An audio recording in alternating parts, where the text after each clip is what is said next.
what I was going to be discussing and just covering a little bit is what's a little bit under the hood when you're dealing with, mainly this is for Booleans we're talking about.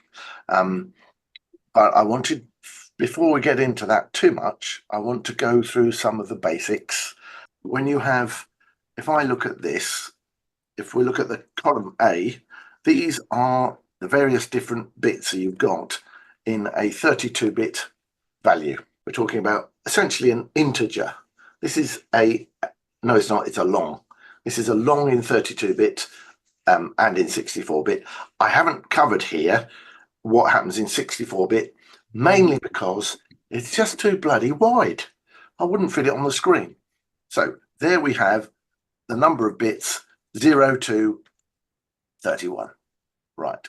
Now, the hexadecimal values, I'm also going to slightly get into hexadecimal, not bash it too hard, but it's very helpful to be able to express things in hexadecimal because you can do it in much less space than in binary and much more, much closer to binary, easier to understand than decimal, because decimal does things in, well, you can see if I go across here and look at the decimal, you'll notice these are all weird numbers that have no apparent relationship to each other. Whereas if I look at the binary, then each bit being 1 moves along one column in the binary list.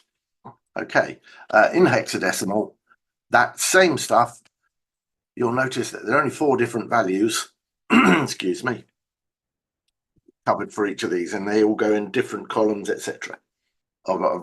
Just for illustrative purposes, I also show the decimal values. But this is the nitty-gritty up here.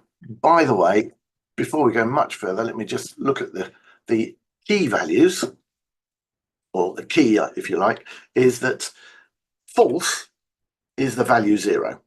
And that means, and this is important to understand, a lot of people don't necessarily understand this, or they learn it and then they forget it when they deal with true and false in their code. A false is every single bit 0, so the value 0.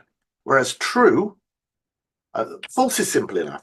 True is another matter because the value true is every single bit is set or a 1. However, we're so used in our coding, in VBA particularly, to dealing with values that, with handling values that aren't either false or exactly true.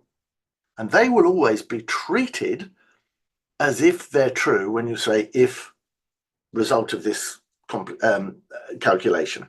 So if a calculation results in a value which is neither true nor false, but that result is then put through an if or an IIF, it will always cause the code to select the true option rather than the false option. In other words, the first option rather than the second. Okay, that's one of the most important things that we have to get past and understand as coders. And what I'm doing here, hopefully, will help to make that point and make it memorable.